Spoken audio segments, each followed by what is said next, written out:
Selamat datang di channel Kinawikrama. Apa kabarnya kalian semua? Semoga hari ini membawa kesehatan, keselamatan, dan kelimpahan rezeki bagi Anda dan keluarga. Amin. Assalamualaikum, salam sejahtera, Om Swastiastu, Rahayu, Rahayu, Rahayu.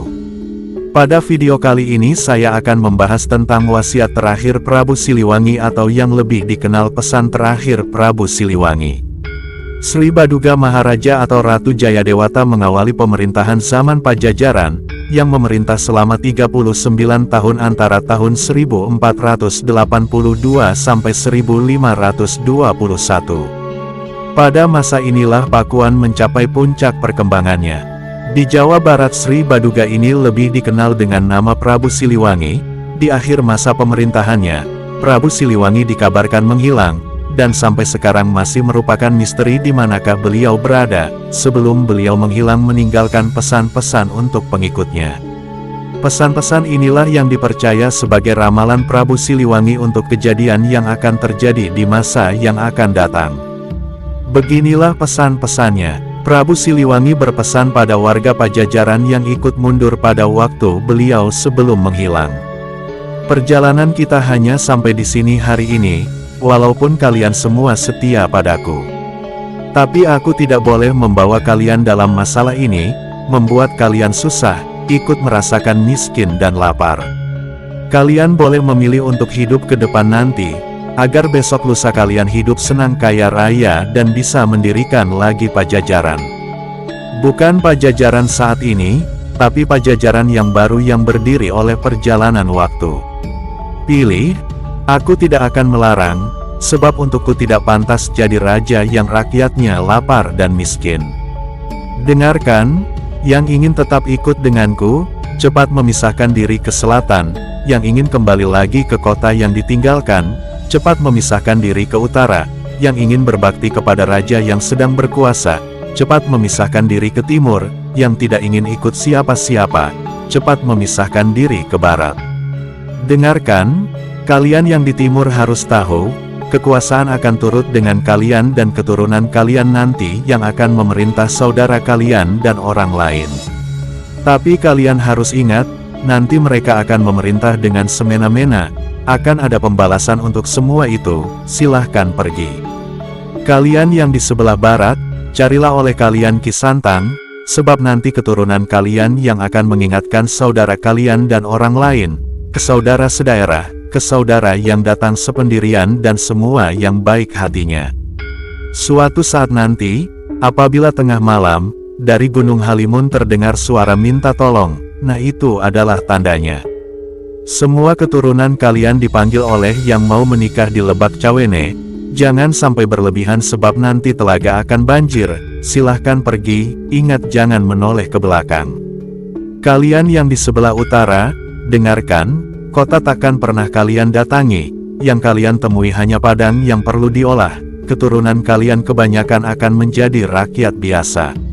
Adapun yang menjadi penguasa tetap tidak mempunyai kekuasaan, suatu hari nanti akan kedatangan tamu, banyak tamu dari jauh tapi tamu yang menyusahkan, waspadalah. Semua keturunan kalian akan aku kunjungi, tapi hanya pada waktu tertentu dan saat diperlukan. Aku akan datang lagi menolong yang perlu, membantu yang susah, tapi hanya mereka yang bagus perangainya. Apabila aku datang takkan terlihat, apabila aku berbicara takkan terdengar, memang aku akan datang tapi hanya untuk mereka yang baik hatinya, mereka yang mengerti dan satu tujuan, yang mengerti tentang harum sejati juga mempunyai jalan pikiran yang lurus dan bagus tingkah lakunya. Ketika aku datang, tidak berupa dan bersuara tapi memberi ciri dengan wewangian, semenjak hari ini Pajajaran hilang dari alam nyata, hilang kotanya, hilang negaranya. Pajajaran tidak akan meninggalkan jejak, selain nama untuk mereka yang berusaha menelusuri. Sebab bukti yang ada akan banyak yang menolak, tapi suatu saat akan ada yang mencoba supaya yang hilang bisa ditemukan kembali. Bisa saja, hanya menelusurinya harus memakai dasar, tapi yang menelusurinya banyak yang sok pintar dan sombong dan bahkan berlebihan kalau bicara. Suatu saat nanti akan banyak hal yang ditemui sebagian-sebagian. Sebab terlanjur dilarang oleh pemimpin antar waktu, ada yang berani menelusuri terus-menerus, tidak mengindahkan larangan, mencari sambil melawan, melawan sambil tertawa. Dialah anak gembala, rumahnya di belakang sungai, pintunya setinggi batu, tertutupi pohon handelem dan hanjuang. Apa yang dia gembalakan? Bukan kerbau, bukan domba, bukan pula harimau ataupun banteng, tetapi ranting daun kering dan sisa potongan pohon. Dia terus mencari, mengumpulkan semua yang dia temui, tapi akan menemui banyak sejarah kejadian. Selesai zaman yang satu, datang lagi satu zaman yang jadi sejarah kejadian baru. Setiap zaman membuat sejarah, setiap waktu akan berulang itu dan itu lagi. Dengarkan, yang saat ini memusuhi kita akan berkuasa hanya untuk sementara waktu. Tanahnya kering padahal di pinggir sungai, Cibantan dijadikan kandang kerbau kosong. Nah, disitulah sebuah negara akan pecah, pecah oleh kerbau bule yang digembalakan oleh orang yang tinggi dan memerintah di pusat kota. Semenjak itu raja-raja dibelenggu, kerbau bule memegang kendali, dan keturunan kita hanya jadi orang suruhan, tapi kendali itu tak terasa sebab semuanya serba dipenuhi dan murah serta banyak pilihan. Semenjak itu, pekerjaan dikuasai monyet. Suatu saat nanti keturunan kita akan ada yang sadar, tapi sadar seperti terbangun dari mimpi. Dari yang hilang dulu semakin banyak yang terbongkar, tapi banyak yang tertukar sejarahnya, banyak yang dicuri bahkan dijual. Keturunan kita banyak yang tidak tahu bahwa zaman sudah berganti. Pada saat itu geger di seluruh negara, pintu dihancurkan oleh mereka para pemimpin, tapi pemimpin yang salah arah. Yang memerintah bersembunyi, pusat kota kosong, kerbau bule kabur. Negara pecahan diserbu monyet, keturunan kita enak tertawa tapi tertawa yang terpotong. Sebab ternyata pasar habis oleh penyakit, sawah habis oleh penyakit, tempat padi habis oleh penyakit, kebun habis oleh penyakit, perempuan hamil oleh penyakit, semuanya diserbu oleh penyakit. Keturunan kita takut oleh segala yang berbau penyakit, semua alat digunakan untuk menyembuhkan penyakit sebab sudah semakin parah. Yang mengerjakannya masih bangsa sendiri, banyak yang mati kelaparan. Semenjak itu keturunan kita banyak yang berharap bisa bercocok tanam sambil sok tahu membuka lahan. Mereka tidak sadar bahwa zaman sudah berganti cerita lagi. Lalu sayup-sayup dari ujung laut utara terdengar gemuruh, burung menetaskan telur. Riuh seluruh bumi, sementara di sini ramai oleh perang, saling menindas antar sesama. Penyakit bermunculan di sana-sini, lalu keturunan kita mengamuk tanpa aturan. Banyak yang mati tanpa dosa, jelas-jelas musuh dijadikan teman, yang jelas-jelas teman dijadikan musuh. Mendadak banyak pemimpin dengan caranya sendiri, yang bingung semakin bingung, banyak anak kecil sudah menjadi bapak. Yang mengamuk tambah berkuasa, mengamuk tanpa pandang bulu, yang putih dihancurkan, yang hitam diusir. Kepulauan ini semakin kacau, sebab banyak yang mengamuk, tidak beda dengan tawon, hanya karena dirusak sarangnya. Tetapi ada yang menghentikan adalah orang seberang. Lalu berdiri lagi penguasa yang berasal dari orang biasa, tapi memang keturunan penguasa dahulu kala dan ibunya adalah seorang putri Pulau Dewata.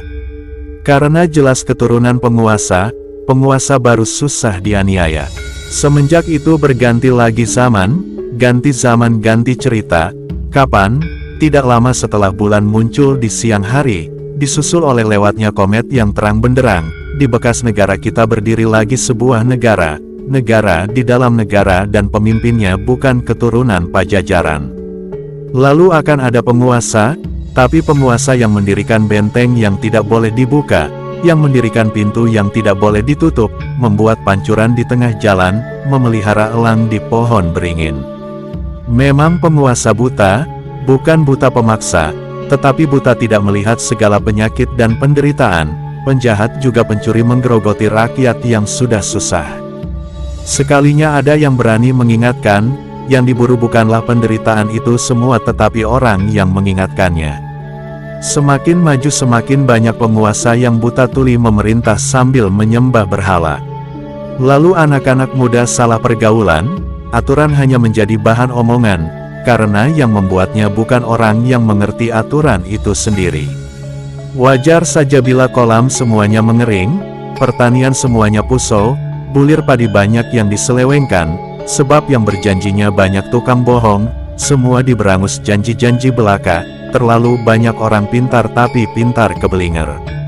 Pada saat itu datang pemuda berjanggut, datangnya memakai baju serba hitam sambil menyanding sarung gembolan kain tua, membangunkan semua yang salah arah, mengingatkan pada yang lupa tapi tidak dianggap.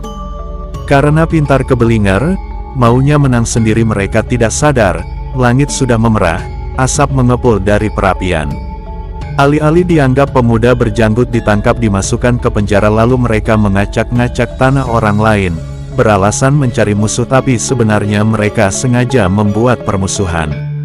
Waspadalah, sebab mereka nanti akan melarang untuk menceritakan Pajajaran, sebab takut ketahuan, bahwa mereka yang jadi gara-gara selama ini. Penguasa yang buta semakin hari semakin berkuasa melebihi kerbau bule, mereka tidak sadar zaman manusia sudah dikuasai oleh kelakuan hewan. Kekuasaan penguasa buta tidak berlangsung lama, tapi karena sudah kelewatan menyengsarakan rakyat yang sudah berharap agar ada mukjizat datang untuk mereka. Penguasa itu akan menjadi tumbal untuk perbuatannya sendiri. Kapan waktunya? Nanti saat munculnya anak gembala. Di situ akan banyak huru-hara yang bermula di satu daerah semakin lama semakin besar meluas di seluruh negara.